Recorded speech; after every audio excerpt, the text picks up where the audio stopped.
What is going on, all of you speedy racers out there in the world? I am Mega Amster. Thank you for watching this YouTube video. Whether you are a new or returning viewer, I appreciate you stopping by.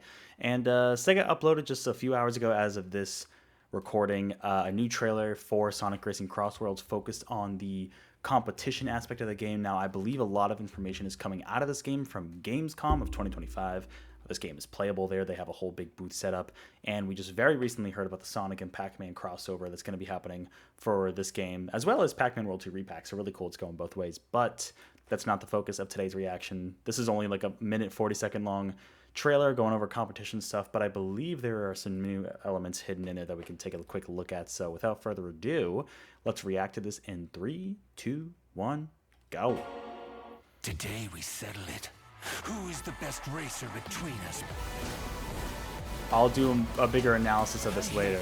The rivalry aspect is cool. That's okay. That's definitely, oh yeah, look at that. That is a Sonic Frontiers track. Very cool.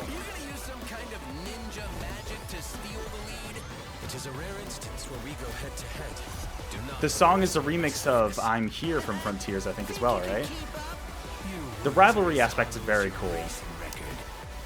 And this, I believe, is Sonic Superstars, right? That part of the level, is at the same level?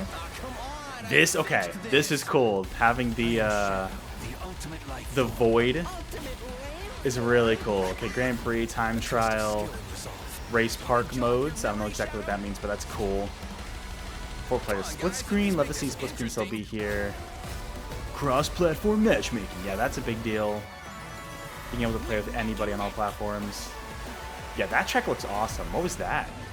Wait, are you racing through the arc part there? And then the open network test, of course, coming out. So this looks super duper cool. I'm definitely excited for this. Oh, of course, the Pac-Man one they teased earlier. That's funny. This must have just been a trailer they had ready to go for all the Gamescom news. Look at Pac-Man. He looks great. Pac-Man and the Ghosts too. I didn't realize originally the Ghosts are also playable in this game, which is super duper neat. And then of course all the pre-order and stuff like that, all that information. Let's go over that quickly. So yeah, obviously the rivalry is a really cool aspect of it. And then having I'm Here from Frontiers is great. Having Frontiers representation here is great. It really feels like they're pulling from so many different sources when it comes to Sonic. I mean, we've seen Radical Highway and Metal Harbor from Sonic Adventure 2. We've seen the Sonic Riders track, probably Green Jungle, I think it was, or Green Forest, whatever it's called, in Sonic Riders. We've seen, of course, a lot of Sonic Unleashed, a lot of Sonic Colors. I don't think we've seen Lost World. There was the Sonic Forces level, I want to say.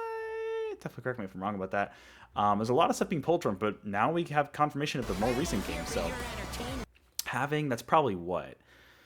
That's probably just Kronos Island, right? If I had to guess the original island. Let me know your thoughts in the comments below about what specific island this could be based off of. At first, I saw screenshots of this, and I thought for some reason it was Kingdom Valley from 06, but no, this is definitely, I imagine, Kronos Island, which is cool to see the representation. So they're pulling from a lot of sources. And then seeing this, at first I thought this was Lost World, but then I'm like, no, this is the opening level from Sonic Superstars. So that's also really cool to see, that representation. And this is the one that I saw. I did kind of see some of these ahead of time. This is a really cool track. The idea of having, like, whatever they call it, the white space, the void, from Sonic Cross Shadow Generations, specifically the Shadow Generations campaign. Like, that's kind of crazy. And then having the Black Doom thing in the middle as you're racing around here. That's really cool. Like, I don't know. I think it's a really neat aspect. I wonder if it'll be like a hazard on the track, like if you have to like avoid his tentacles and stuff. But yeah, having the different options, Grand Prix, the time trials, of course. I'm curious what Race Park mode is. Like, what makes that different? Because we have Grand Prix. I'm trying to see if there's a difference here.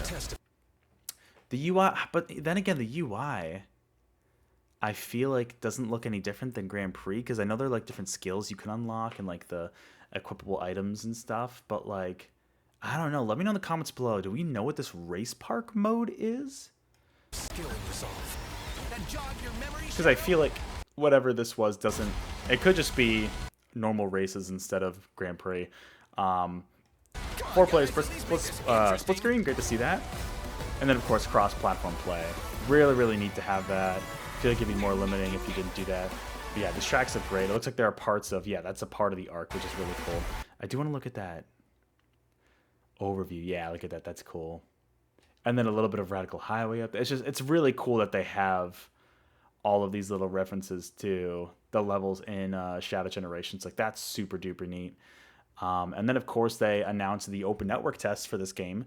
It's going to be playable from August 29th to September 1st. That's the Saturday. It's Labor Day weekend in the US at least, so which is really cool. And it's going to be across all platforms except for Switch 2.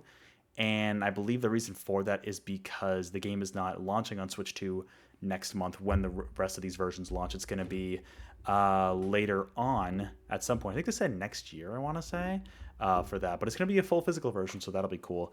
I think what I'm going to do is I'm going to try this test out on the Switch 1 version, because what I would like to do, Sega confirmed there will be a $10 upgrade path from the Switch 1 version to the Switch 2 version for those who buy the Switch 1 version.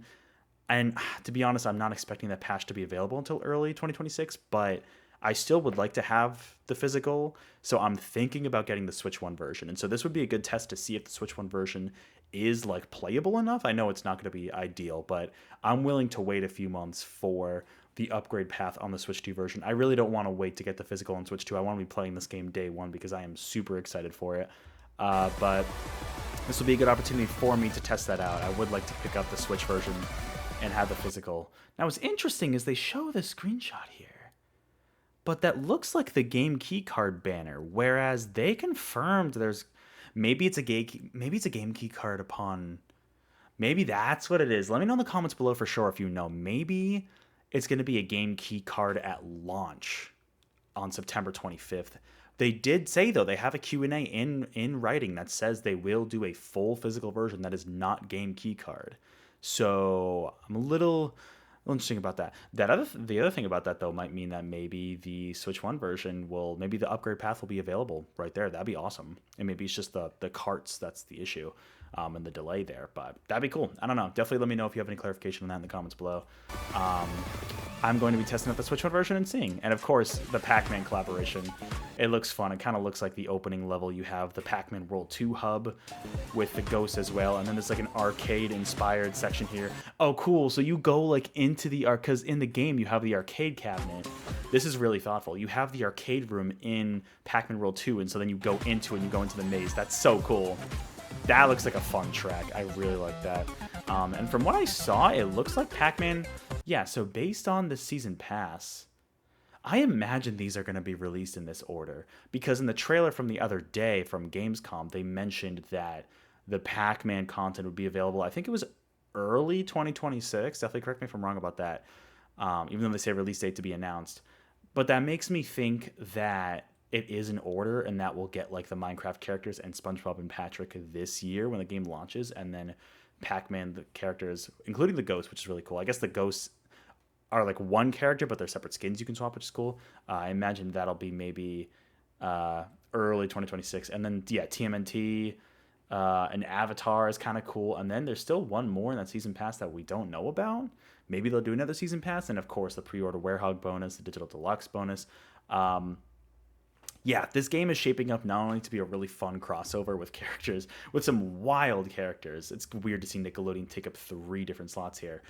Pac-Man, though, Pac-Man's an easy crossover. That's great. Minecraft, it's like, what the fuck? But not only is this game looking to be a really good crossover, hence the CrossWorlds, but also just the game itself is looking to be an absolute celebration of Sonic, which, to me, this is what Team Sonic Racing probably should have been. That game did a good amount to celebrate Sonic still, but I mean, when it released, it was missing a lot. And so to have the inspiration from the older games and the more recent re-releases just to have more level variety, it's really good to see. And the soundtrack's absolutely slapping, but like it really looks like there's going to be so many tracks in this game. We already know about like, I think almost 20 different tracks, which is kind of crazy, and like all based on Sonic. Like, yeah, it would have been cool to have more SEGA characters. I mean, we're going to get some of them with this game, I believe, at launch. I don't think they're DLC. I think that's just the season passes for the really non-SEGA characters. But you know, I feel like if we're gonna have a Sonic focused racing game, this is like the best outcome.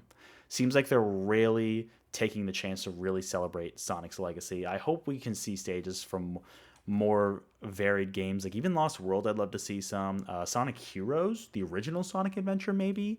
Um, Even Sonic 06, I don't know, do whatever you want, but like, I mean, we're getting so many Unleashed tracks that I can't complain. It looks great. I'm really excited for it. This game comes out in just about a month as of this upload, so I'm very, very excited for that.